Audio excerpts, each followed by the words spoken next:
Cuando el febrero se acerca, por el churcal, por las bandas, una cajita, una copla, va soltando su tonada. Una novena de chicha por la Virgen de Humahuaca, una gotita en la tierra por la mama Candelaria. Por las calles empedradas, bajo la luna de plata, con los charangos, las quenas, chispeando van las comparsas. Periódico El Colla. Aylin Pacarín, Aylin Puchau, Aylin Zuca, Aylin Chisi, Aymanaya Kasenki.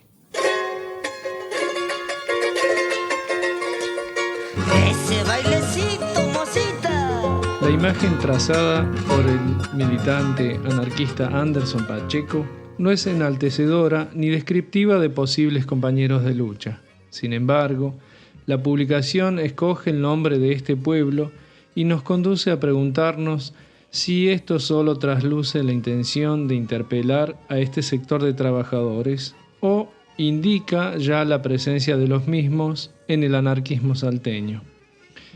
Esta pregunta nos abre todo un campo de investigación muy poco transitado y que solo parece permitido por ahora por el Colla, aunque los artículos de la publicación no desarrollen puntualmente la problemática indigenista, como así ocurrió en otras regiones de América Latina con otra conformación demográfica. Y aunque las firmas de muchas de las notas reflejan de manera directa orígenes de la inmigración europea en Salta, hay que considerar que muchos de los trabajadores afiliados a organizaciones gremiales, agrupaciones de afinidad e incluso participantes del Colla tuvieron orígenes Colla o de otras comunidades aborígenes. En otros países de la región como México o Perú, las ideas anarquistas establecieron vínculos con el indigenismo.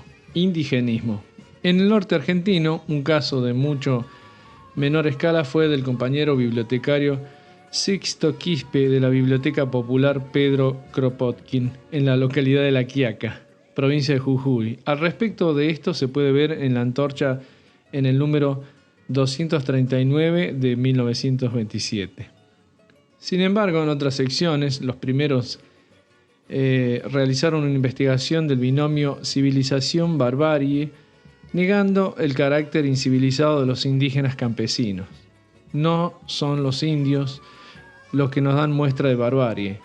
Son, por el contrario, estos caballeros, los doctos, los que forman la clase que los oprime y los explota. Este es un artículo de La Antorcha del 23 del 9 de 1927. Esta cuestión pone en evidencia las contradicciones que presentó la integración de los originarios al planteo revolucionario de los artesanos, lo cual se hizo efectiva, no obstante, esas contradicciones a partir de la construcción de una identidad común entre trabajadores urbanos e indígenas. Mi nombre es Esteban Núñez, soy de Aguaray, provincia de Salta, muy al norte del mapita de Salta, casi cerca de la frontera con Bolivia, ahí a 15 kilómetros estoy ubicado, en el departamento San Martín de la provincia. De ahí nací. Luego estudié y me recibí de psicopedagogo y actualmente ejerzo como tal. Me llamo Ruth Gándara, soy docente del nivel medio y en el nivel superior de escuelas de artística y trabajo en la ciudad de Buenos Aires. Soy Jorge Gronda. A pesar de haber nacido en el norte de Argentina, soy profundamente latinoamericano. Mi ocupación actual es CEO de Humana. El proyecto lleva el nombre de la empresa, Humana, y la problemática que atiende es la exclusión y el racismo que sufren en Latinoamérica los migrantes, los pueblos indígenas, los afrodescendientes en los sistemas de salud. Todos los sistemas de salud, desde la academia hasta los hospitales, hasta las clínicas y la salud pública y privada, tiene un profundo sesgo racista. Yo soy maestro desde el año 67. En el año 67 me recibo en la escuela normal de Humahuaca. Teníamos una escuela normal y desde ese momento los maestros hemos sido distribuidos también a las zonas más alejadas, y especialmente el varón, no la mujer, porque la gente que estaba encargada de designar no enviaba mujeres a los lugares muy, muy alejados. Este podcast está basado en las ideas del periódico que denuncia la explotación del hombre por el hombre. Hoy aquí tendremos 3 líneas de tiempo que nos van a mostrar el consenso vigente de la explotación. Como yo nunca viví en los cerros ni en la selva del Chaco salteño, voy a recurrir a los testimonios de los protagonistas que ejercen sus ideales en esas regiones de origen, incluyendo también a la gran urbe de Buenos Aires. Opinan Fortunato Ramos, un mahuaqueño, músico, escritor; Esteban Núñez, psicopedagogo, escritor, cuentista; Ruth Gándara, escultora, docente y artista plástica; Rosario Quispe, fundadora de la Guarmi Sayasunjo, nominada al Premio Nobel de la Paz; Jorge Bronda, médico, cirujano, ginecólogo, fundador de Humana, Turismo Original y miembro activo de la Guarmi. También el testimonio de maestros rurales de Iruya y de la Quebrada del Toro. Van a conectar con sus voces este Colla dividido en 2 mundos, intentando sacar a la luz la raíz de este problema que llamaremos el discurso fascista en la interpretación del trabajo. En lo esencial, el fascismo es la expresión del revolucionario de la pequeña burguesía en una era de decadencia. Su misión histórica original fue arrasar cualquier expresión de organización autónoma de los trabajadores, sustituyéndola por la corporativización forzosa a través de sindicatos, más o menos verticalizados e integrados en la estructura formal y funcional del Estado. Al óvalo al tonto, y lo verás trabajar, reza este dicho popular en el norte, generando una satisfacción de entrega al trabajo con total renuncia de los derechos humanos. Gracias a la rula. Entiendo este concepto esclavista cuando le contaba de la vocación de un médico que me atendía. El triunfo de las 8 horas no se aplicó en todo el mundo. En otras partes del planeta, principalmente en la puna argentina, ni que hablar de la puna boliviana, a los obreros no se le dice trabaje 8 horas, sino que se le hace repetir hagan patria. Trabajar es hacer patria. Tener vocación es hacer patria. Y la patria para los fascistas es el Estado de Derecho absoluto como el feudalismo. Ejercieron esa primera educación, digamos, o en esa fecha, por allá por el norte, justo por ahí, por Aguaray, desde una bisabuela como primera directora de una escuela, hasta una tía como primera maestra de escuelas de ahí de rurales, ¿no? Rurales o de los parajes, como le llaman allá, a las comunidades de pueblos originarios.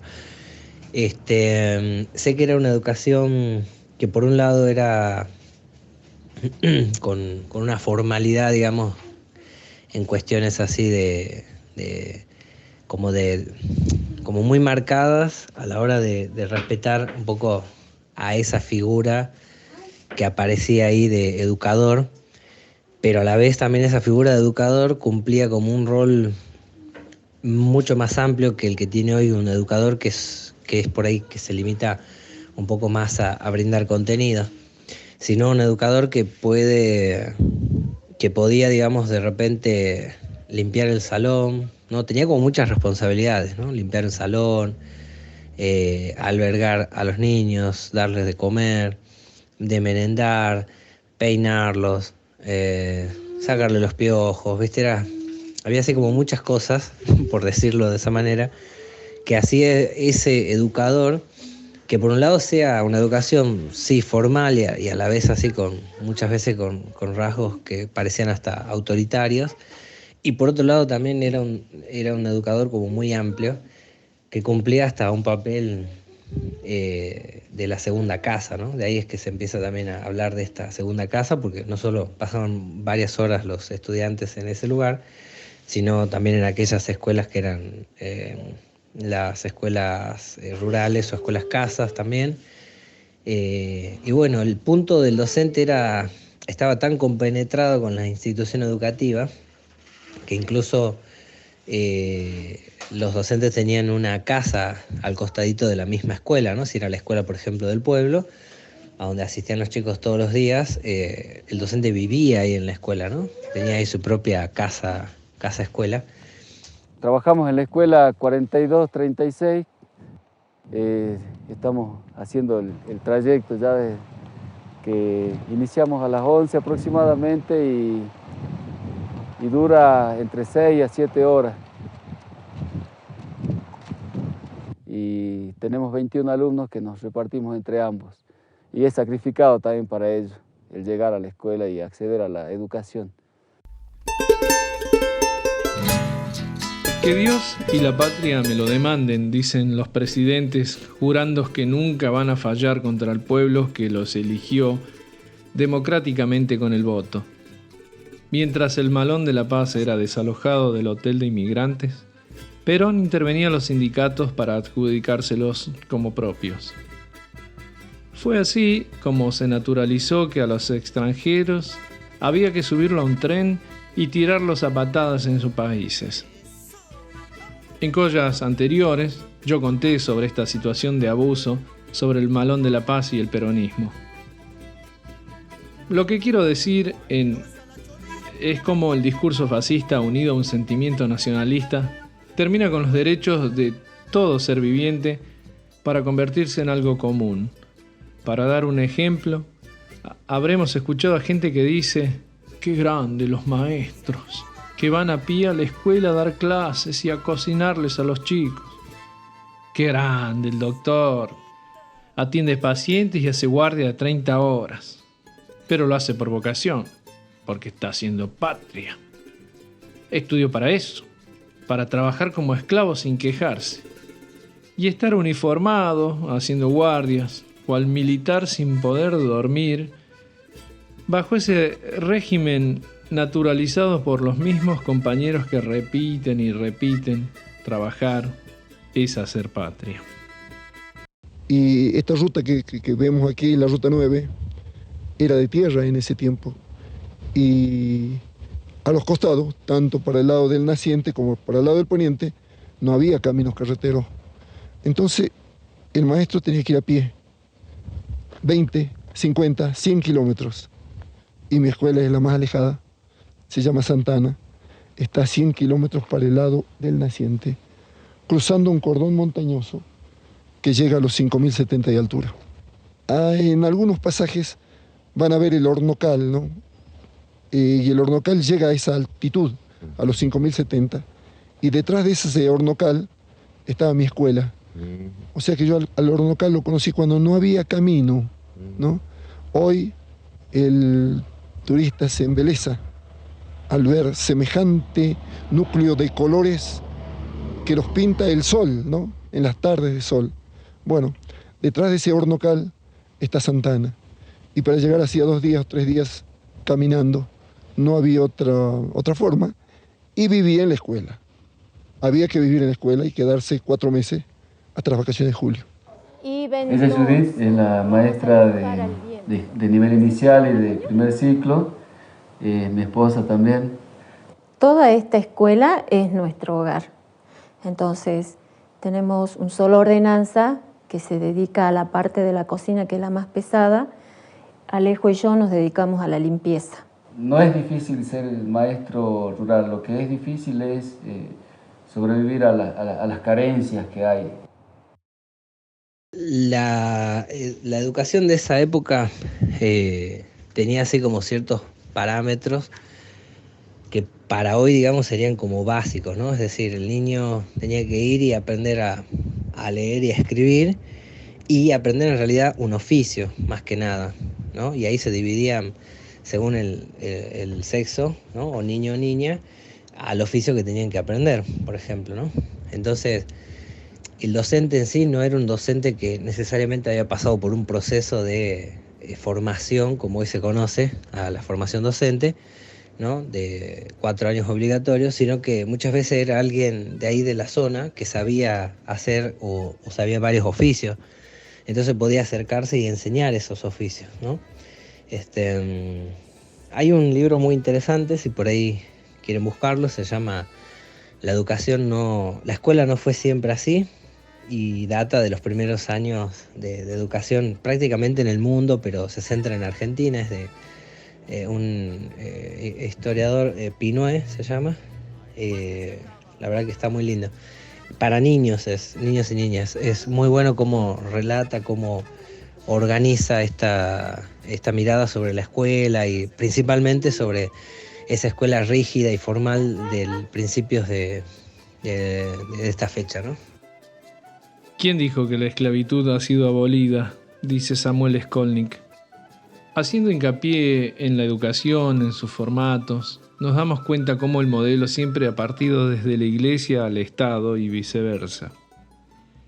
Despojándonos de la voluntad de cuestionar, normalizando este poder de la obligatoriedad bajo el sistema de castigo, o por exclusión o por amonestaciones, estas situaciones ya no nos sensibilizan al entregar nuestros hijos a los programas de educación. También fuimos parte de las lobotomías constantes que nos estatizaron la naturalización de la opresión para poder existir. El trabajo inflado de ego en la paráfrasis constante de un pueblo que repite sobre los campesinos trabajadores, los médicos, los maestros, revalorizando esta vocación, desestimando la tolerancia de los cuerpos ante las tareas involuntarias, que se justifican en un salario que nunca devuelve las horas de estrés, y peor aún, en la competencia de existir junto a pares deshumanizados, convertidos en máquinas para hablar o relacionarse íntimamente. Programados por el patrón, el Estado y la Iglesia, nadie en su sano juicio hace mención de su libertad. Repite programas fascistas de estudios, rezos seriados desalmados, come y vive a horario. En un organismo fatigado, cansado, exhausto, dice que la felicidad existe, que existe el amor. Repite todos los días que hay que hacer patria y que tiene mucha suerte de tener trabajo. La propuesta del proyecto es incluir a los excluidos a un sistema de salud universal y de excelencia. Los sujetos beneficiarios son lo que se denomina la base de la pirámide. En realidad, a veces, más que base de la pirámide, es lo que están fuera de la pirámide. Y en Latinoamérica eso está claro, que son los migrantes, los indígenas y los afrodescendientes. Así que, en concreto, la propuesta es incluir a todas las personas que por razones raciales, de género y de nacionalidad no acceden a un sistema de salud y se mueren injustamente muy jóvenes. La estrategia de replicabilidad del sistema es digitalizar. Hoy los celulares están en manos del casi el 90% de la población. Es hacer una aplicación que vendría a ser lo que es Uber para el transporte, tiene que ser humana para la medicina. Unir los millones de médicos en Latinoamérica con los millones de personas que necesitan una atención. Y que cualquier persona de cualquier lugar del mundo que llegue a Latinoamérica puede bajar esa aplicación y sabe que puede estar atendido con ciertas condiciones de dignidad por algún médico. Y en 2 años, de los 100.000 personas que tenemos actualmente, queremos llegar a las 5 millones en Latinoamérica. Muchas gracias. Al pasar ahí los años, es que se empieza como a exigirle a esta escuela, a esta educación formal, ¿no? Por supuesto, con una bajada ahí de línea en cuanto a contenidos, entre comillas, por todo un sistema capitalista, que empieza a bajar esa información para que el docente tenga que estudiar eso, aprender eso y luego dar esos contenidos, ¿no? O sea, ya se corre este docente de oficio, docente de contenedor, digamos, se corre de ese lugar, se empieza a formar y empieza como a hacer, insisto, esa bajada ya de contenidos. Y digo bajada porque viene desde muy arriba para lo que el sistema prioriza que se supone una persona tiene que saber o ser, ¿no? Como esa cosa funcional para el sistema, ¿no? Entonces no solo tenía que ya aprender a leer y a escribir, sino que tenía que saber sumar y restar, multiplicar, dividir y luego empezar a, ¿no? A medida que pasa esto estoy hablando, ¿no? En el pasaje del tiempo hasta el día de hoy, que se habla de competencias, ¿no? La persona tiene competencias por tener un pensamiento crítico, le dicen, o habilidades sociales, o ¿viste? Se empieza a hablar con esos términos que suenan por ahí como lindos, no el de competencias, pero sí el de habilidades, y hace que las personas se tienten en eso que el sistema, insisto, requiere que la persona le sea funcional en ese sentido, ¿no? Bueno, volviendo un poco al tema de la educación de esa época, un papel clave son las instituciones que en su momento regían fuertemente, sobre todo en el noroeste, como ser la iglesia, ¿no?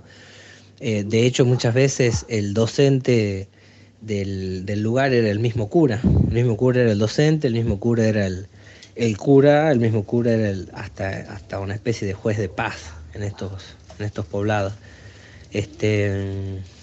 Y bueno, de esta manera la iglesia se va introduciendo a la idea de educación, de lo que ellos creen, digamos, o pretenden que sea esta educación formal, que se va a volcar en una educación religiosa, que hasta el año 2016, si no me equivoco, ya fue eliminada de la currícula de Salta provincia, toda la provincia. La eliminaron. Ahora no es obligatorio que exista la educación católica dentro de las instituciones de educación en toda la provincia de Salta. Creo que el año es el 2015, ya se elimina eso. Sin embargo, es muy difícil de sacar a la iglesia de estos lugares y lo van a seguir haciendo, ¿no? Bueno, en cuestión, esta iglesia pretendía educar en esto que tiene que ver ya más con una doctrina religiosa, y empiezan ahí a convivir con los diferentes poblados y a entrelazarse, ¿no? Con las costumbres del lugar, más lo que la iglesia traía, ¿no? Por decir algo, hablar del carnaval, ¿no? El carnaval de repente se festejaba de una manera, la iglesia veía que esa costumbre o ese festejo no se iba a poder eliminar, y ¿qué hace? Y se apropia de esa costumbre, y en vez de decir, no sé, se festeja en pos de la Pachamama, o se festeja en pos del Padre Sol, o se festeja, no sé, en las deidades que creen las personas de los lugares, se apropia de esta fiesta y le pone su propia impronta. Entonces habla de que en el carnaval aparece un diablo que se porta mal, y que en esa fecha se está permitido como todo, por decir algo, ¿no? Entonces eso hacía que las personas se sintieran a la vez identificadas con estas doctrinas y bueno, siguen el curso como tal, ¿no? Sí existen ciertos principios en el diseño curricular, como promover la autonomía del estudiante, y que la autoridad hoy en día es una autoridad que se construye en el trabajo cotidiano, que no se impone desde arriba. Ahora bien, esto pasa más en el plano del discurso que en el plano de la práctica en la escuela. Cuando hay ciertos cuestionamientos de parte de los estudiantes o docentes que desafían esa autoridad, ahí se ejerce el poder desde arriba de un modo más evidente. Y si bien ciertas características, como por ejemplo la autonomía, la solidaridad, están presentes en el discurso, en las prácticas la escuela todavía promueve la competencia y el individualismo. Aquí no termina esta investigación. En el próximo capítulo continuaremos hablando sobre la educación, el trabajo, la religión en el noroeste argentino. También interpretando los apuntes del antropólogo Pablo Coso y el investigador Edgardo Diz, que nos acercan a 1924 con el Real Periódico El Colla. Seguiremos pensando una libertad desde el pasado y un camino actual hacia la reflexión y la sensibilidad social, uniendo todos los conceptos posibles en esta ensalada que hago cuando puedo. Vamos a continuar. Ahora les dejo un abrazo de poncho para todos. Huac Cuticama, Tincunacama. Hasta luego, hasta el próximo encuentro.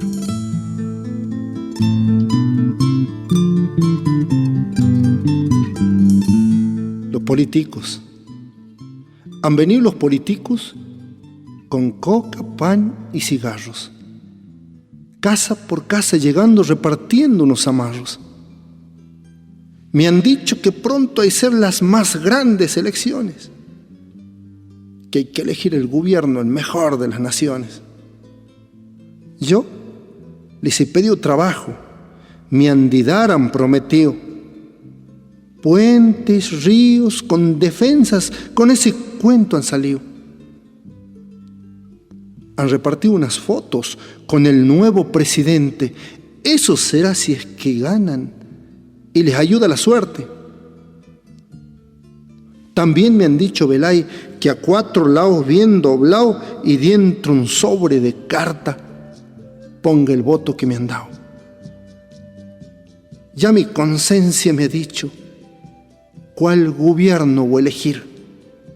Lo que digan los políticos, con gusto voy a recibir.